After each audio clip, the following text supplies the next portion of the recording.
Number 55, the people of the state of New York versus Otis Boone. Counsel? Good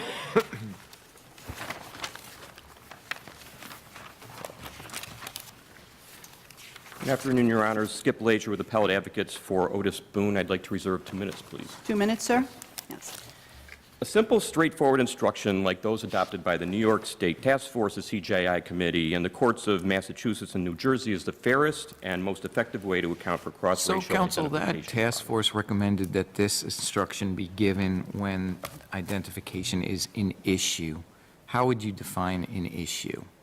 Well, I would disagree with that as the threshold, but to answer the question, I thought you said you agreed with the task force recommendation. not specifically with a rule, but I think the mass rule is the better of those rules. So what would your rule be? So the rule would be that if the witness and the person identified appear to be of different races, you should consider that people have greater difficulty accurately identifying someone of a different race as opposed to someone of their own race. So appear to be of different races would be a jury issue. Correct. So if it's obviously to anyone in the courtroom, particularly the judge, that it isn't a cross-racial ID, but you ask for it, you get it, and that instruction goes to the jury. Right.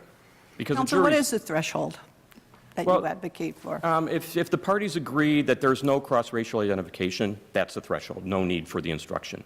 If the parties disagree, then give the instruction. So if the prosecutor wants it, they get it, Sure. even if it's not a cross-racial case. I think that's right. And then they would argue, this isn't a cross-racial ID, so you know it's better. Well, then they can't go that far, as that was the Alexander case, and But Alexander was before we made a mandatory rule. I understand that, but you can't say something is good because something else is bad. The fact that there's no proof about that the cross-racial effect makes for a bad ID doesn't mean a non-cross-racial effect is a good ID. If we were to take, for example, the proposal of the CJI or the task force, they both, Judge Garcia started along this line. They both use the phrase "placed an issue" or "is an issue" or something like that. If we were to go that way, how would we determine that, in your view? Well, certainly if the defense asks for it, it would be placed an issue.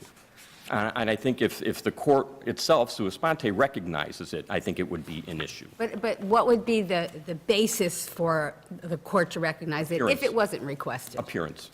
It's the eye of the beholder that determines whether there's a possibility of a cross-racial identification and therefore the possibility of an effect. But how would you ever review that if the defense didn't ask for it? So if it's the court sua sponte without a request doing it, really, there's no review of that. Probably not, Your Honor. That's why I think the better rule is the Massachusetts one. Which you ask for, you get it. Right. So No, it's given unless everyone agrees not to. Then that's where the review comes in. Counselor, you say all you have to do is just ask for it, and you meet the threshold. Well, I'm suggesting that the threshold is there whenever the parties don't agree that there isn't one. Well, don't you have to offer some sort of a evidentiary proof to, to raise an issue whether the identification was reliable or not? I don't think an evidentiary basis is called for here. The Massachusetts and New Jersey and the federal courts. Well, I know the Massachusetts and New Jersey rule. We're talking about New York now. Right. And the reason I was just going to say that the reason those courts went that way is because recognition of a face is a subjective operation. There is not something that you can cross-examine a witness about that indicates he or she is going to be operating under that effect. Well, it is based on accuracy. I mean, if a witness is familiar with a different race, assuming that witness lives in the, take example, we're talking about black defendant. The witness lives in Harlem. He comes in daily contacts with African Americans. I mean, in a situation like that, should this charge be given just for the mere, of asking for it, then you get it? Yes, and there's a reason for that. First of all, the contexts that you're talking about are not proven scientifically to diminish the cross-racial effect. There are some cases, some studies that say it does, some does not, and the nature and the quality of the interactions is what goes into the determination whether there's a mitigating effect based on history and contacts with the other race. What other comparable issues are subject to mandatory jury charges? When there's any evidence, for instance, of justification, accomplice, as a matter of fact. if Okay, there- but that requires showing that there's a reasonable view of the evidence. The court, That's right. It's not mandatory in all cases, whether it's asked for or not. That's right. Correct? Okay. But the threshold here is similar. The threshold here is there's people believe that there's a possibility of a cross-racial identification But there's occurring in no this case. showing required. I think, as I understand it, it's not even you have to ask for it, you have to affirmatively say it isn't there in an agreement between the two parties. So there's no showing, and as I understand your rule, there is no discretion with the trial court not to give this unless the parties agree the trial court shouldn't give it. So the parties are, I think what Judge Stein is saying, the parties are dictating the charge. There is no discretion, there is no showing required unless both parties agree you get this no matter what the facts and circumstances of the case. That's the Massachusetts rule that we're espousing. There are other rules. The other rules do, one other rule is that the defense requests it, and then there's some, I What guess my isn't this question- like, how is this different from what's already been suggested to you? Because I thought in part you were arguing about the issue itself is a unique one. It's difficult for defense counsel to broach this issue with respect to summation or throughout the arguments in the trial, so that the jury can appreciate that there's something that's of consequence, that this comes from the judge as opposed to just from the defense counsel. well, that's the reason for having the instruction as opposed to having an expert or having cross-examination, because it's going to be viewed as the defense playing the race card whenever the defense tries to do something about this as far as establishing some evidentiary basis for either contacts, which I think is the people's burden, and we can get into that, or the cross-racial effect itself. It's an untenable position for the defense to do anything along those lines. And in fact, likely will prevent many defendants from getting the benefit of the jury understanding this because it's too dangerous to go into. There's no reason not to give the instruction. What's the downside, so to speak? Yes? Can we get to a result that requires the instruction without overruling Whalen and Knight? Yes, easily. And that's because there's two different sets of identification instructions that are involved here. Whalen and Knight goes to the expanded charge, and the expanded charge as opposed to the general charge. Those charges all go to factors that are within the jury's knowledge. Lighting, opportunity to observe, duration, those kinds of things. And the court is very well able to look at those things and say, we don't need that instruction in this case. An example would be a defendant is in a dispute with somebody in a well-lit lobby. There's no distinctive features. There's nothing in particular going on here. There's plenty of time to view. What if it's a gunpoint robbery? What do we do about weapon focus? Well, let me finish this, and because that goes right to your question. The cross-racial aspect of that interaction might well be there and may be affecting the ID. So the court can say, no, you don't get an expanded charge, but the cross-racial ID should be given, right? And to go to your question, if weapon focus, if confidence, those other things start to get the kind of universal acceptance that cross-racial effect has, then those ought to get mandatory instructions as well. We're not there yet. Chief Judge, may I? Yes, you may. Counsel, last time this was argued, there was some discussion on retroactivity. I assume the position would be the same, that you're not, are you taking a position on retroactivity in this argument? We're not, Your Honor. Assuming that this would be a new rule, I think that the retroactivity of it would come into play only if it's the kind of a fundamental new rule that should be applied retroactively, and that would require briefing. You're not prepared to concede or to argue it? Neither. Understood. Thank you. Counsel, one last question. So when would this charge need to be requested? If we went that route, the charge should be requested whenever the defense thinks that there's a possibility of a cross-racial identification. Again, if there's not, and the instruction is given, the jury's going to ignore the instruction. There's no confusion here to worry about. The only confusion comes in when we talk about the mitigating effects of the context kinds of things. That's where the confusion lies because the science isn't clear. On the effect itself, it's an on-off switch. Either it's there or it's not there, and there's no reason to second-guess whether the jury can make that determination. One final question, Judge Tom? Yeah, to get a expanded identification charge, you still need an offer of proof, and regarding the lighting, distance, and the time that the crime took place, you need evidentiary proof. But yet you're saying for the cross-racial identification, you do not need any proof. All you have to do is ask for it. The proof is in the visual. It's But that's what the not proof, parties that's the look like. facts, that's not proof, that's not evidence. Well, certainly You're saying it it's is. based on the facts. Well, Your Honor, the appearance of the defendant and the appearance of the That's the witness. facts, but that's not Facts. evidence. Okay. I was under the impression that what the jury can see as to the parties would be in fact evidence. Okay, all right. Thank you, counsel. Counsel? Good afternoon. My name is Seth Lieberman. So one of the underlying questions here is whether the cross-race effect is within the ken of the average juror. But regardless of whether it is or isn't, in this case, the court properly denied the request for the instruction. And let me just get to why. The main problem with what the defense was asking for, or at least how the court reasonably interpreted the defense request, was a request for an instruction that was going to say that cross-racial identifications were unreliable. And that is not a neutral charge. In contrast with how the expanded CJI charge deals with the other factors, it's a series of neutral questions. What were the lighting conditions? What was the distance between the witness and the perpetrator?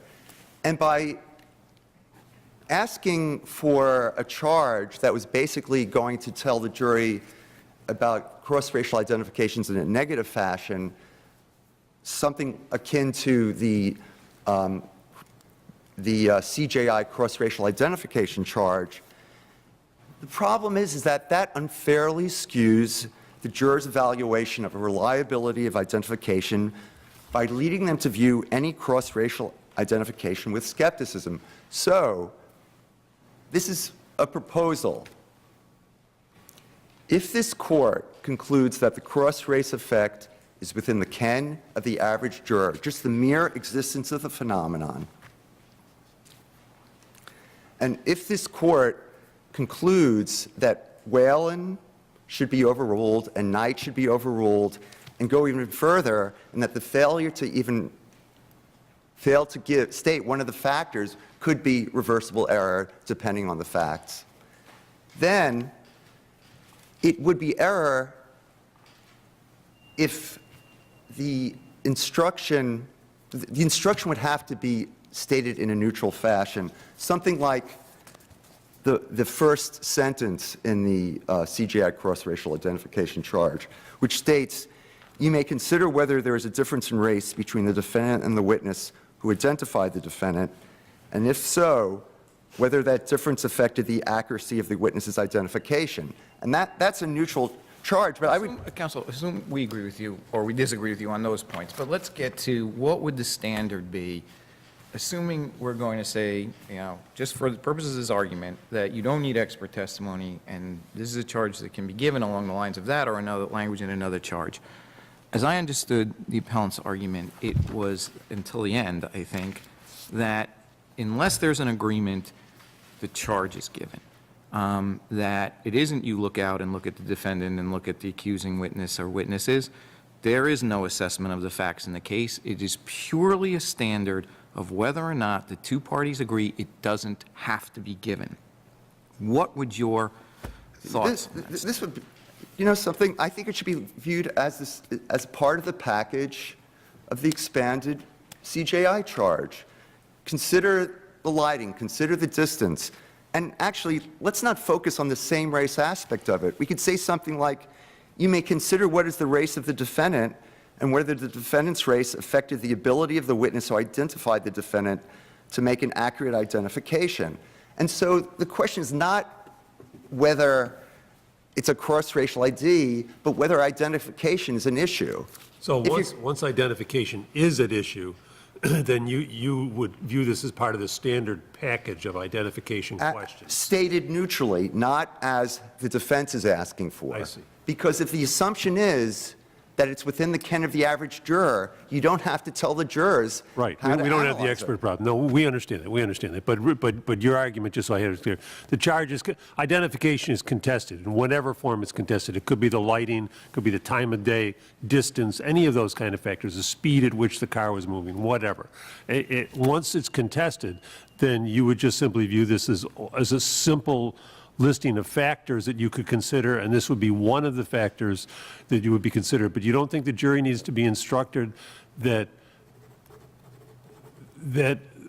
while that they need to be told that there's a possibility that this is an objective factor, misidentification based on cross-race, and that they should consider it in their analysis. Now, there's so many factors that contribute to misidentification. No, but we're drawing attention to it, I think. Yeah, but and why? Let me finish. Yeah, I'll sure. tell you. Sorry.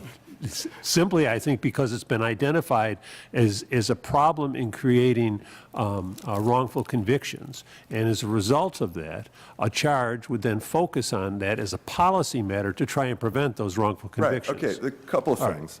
First is, when is the court in the business of telling jurors things that are not within their ken? That is the subject of expert testimony.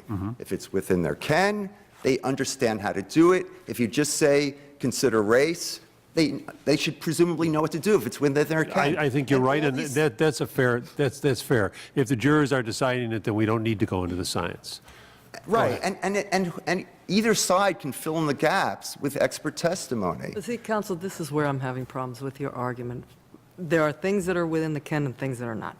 The question of whether or not someone is from a particular racial group, yes, that sounds like that's within their ken, right? That's his point, that they can, based on appearance or some other testimony, reach that decision.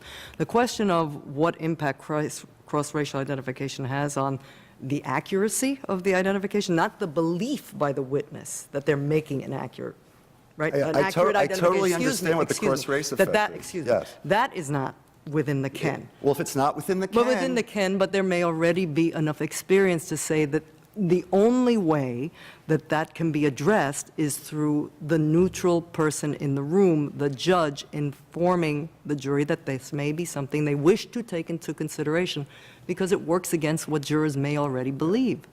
I don't understand where this is coming from.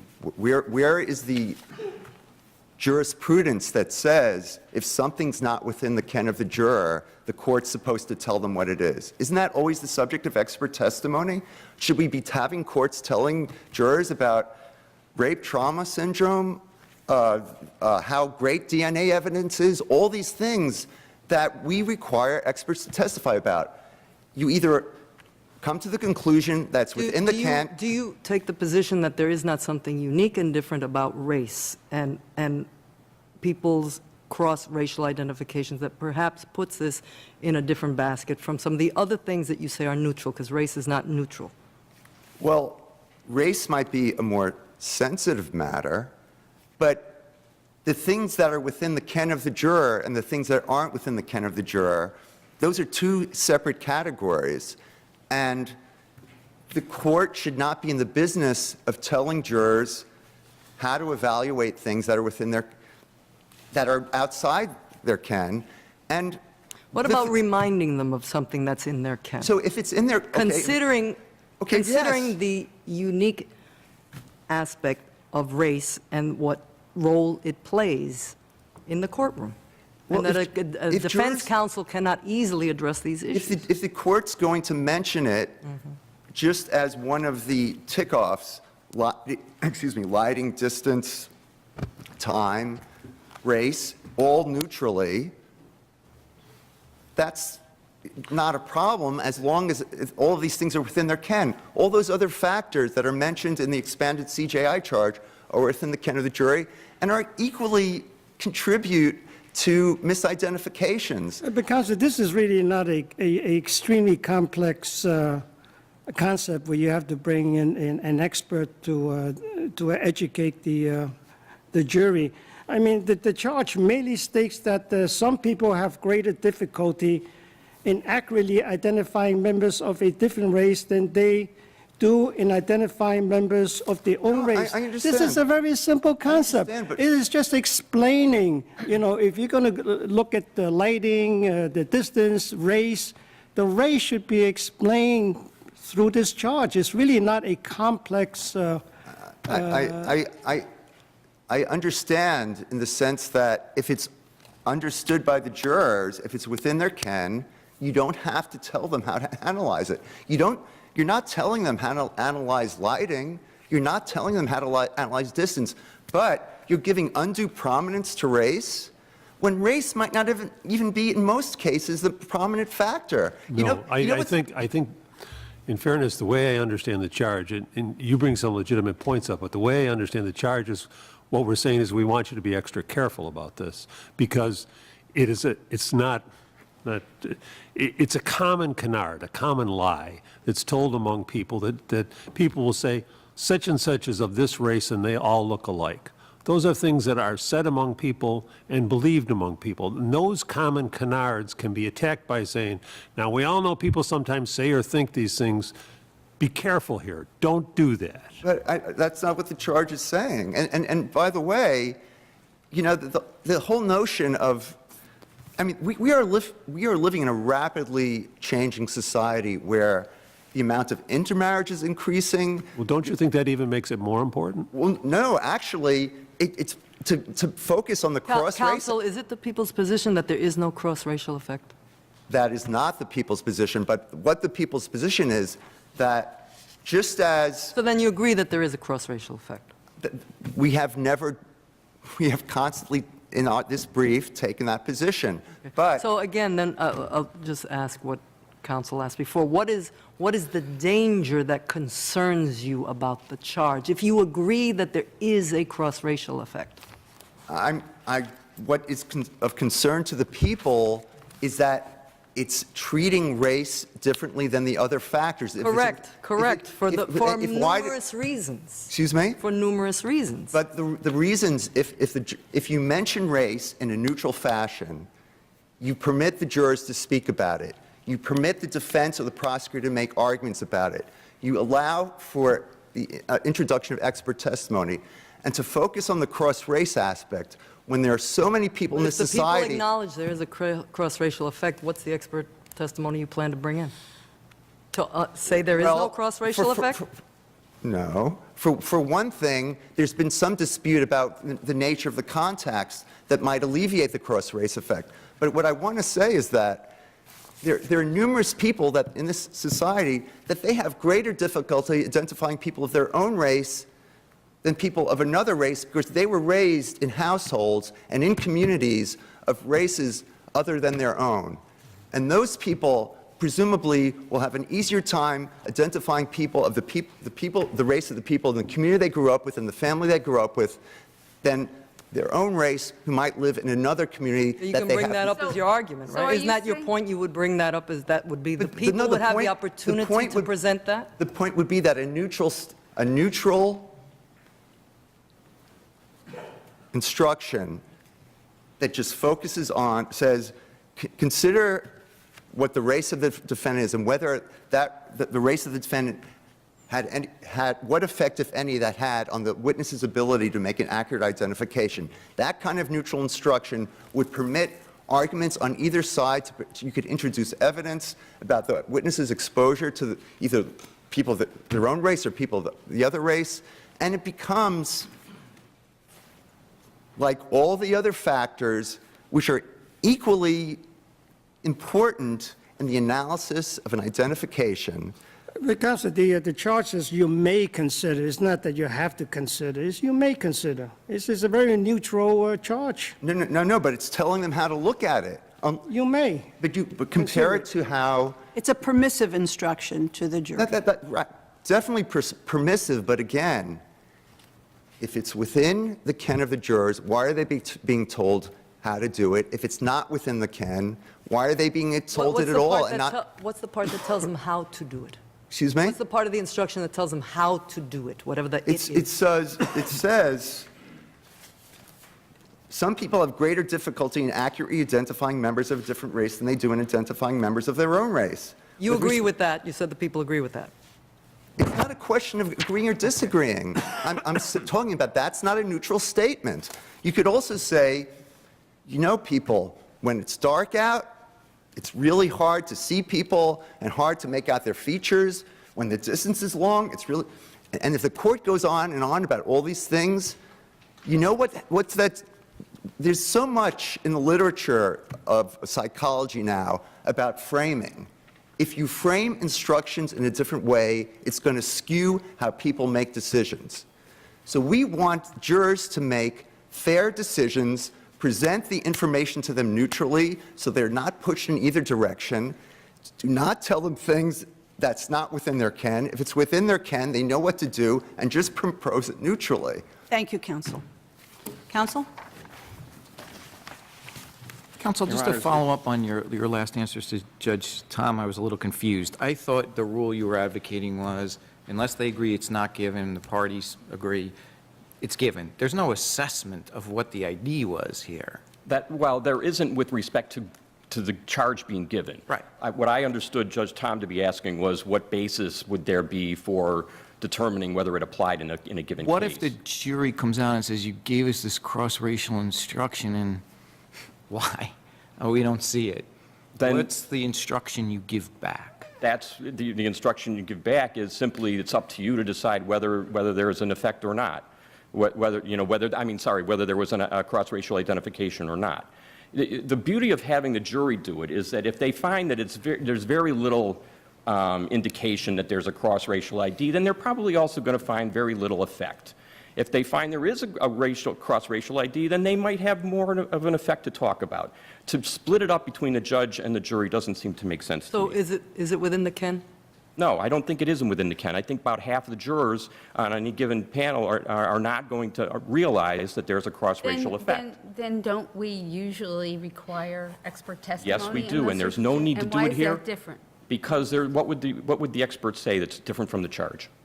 No, there's no other information the expert can give to the jury other than here's the effect. Well, but do we give a charge for DNA evidence? Do we give a charge for child abuse, child sexual abuse syndrome? I mean, there are a lot of things that experts Certainly. testify about that we don't give charges for. That's right, because there are lots of factors to be considered in rape trauma syndrome and other kinds of identification situations. Isn't that the argument here, that there are lots of factors to be considered and we're just, There's one skimming factor. the surface? Well, there are some studies, and I'm not saying that we do or don't agree with them, that says that the amount of exposure you have to members of other races, and I mean, there may be a whole bunch of other things that we don't know yet. I'm just trying to figure out what makes this so different Right. from every other jury charge that we give on any subject in Part of it is we have a cart and a courts. horse problem. The cart is the question of how many contacts, what kind of contacts. That is what I think is the people's obligation to mitigate the effect if they want. If they want to call a witness, an expert witness that talks about, okay, and this was, and they can examine their witness. It's their witness. They have control over about what history that person may have, and they bring their expert in and say, these are just the kind of things that makes for a more reliable cross-racial identification. They can do that. But the horse is the cross-racial effect to begin with. That's what the defense is entitled to. And that's very simple. It's very straightforward, as Your Honor pointed out. There's nothing that an expert can really add to that. So that's where we start, and then the people can bring in mitigation What's wrong evidence that they need. with the people's suggestion? Just make it neutral. Because it doesn't establish for the jury what the effect is. You have to tell the jury there is an effect. It's not neutral. There isn't anything neutral about it. People have more difficulty, recognizing someone of a different race. That's not a neutral statement. That's a fact, though, given what we know about the research. Why shouldn't we let the judges, as we do in so many other issues, look at the proof and see if there's any reasonable chance that this could be a mistaken ID because of cross-racial identification problems, and then decide in the exercise of the court's discretion whether to grant, to give the charge or not. Because the judge is in no better position than the jury, Your Honor, respectfully. The judge has the same kind of perception abilities that the jurors have. And as I said But before. that's true with regard to lighting and distance and all sorts of But those things. are all within the ken of the jurors. That's why the judge can decide whether or not it's necessary to give that instruction, and that's why I think Knight and Whalen can survive this case. It's not within the ken of the jurors that there's this effect, and it's actually antithetical to most jurors' understanding of IDs being so infallible, which we know they're not. Thank you, counsel.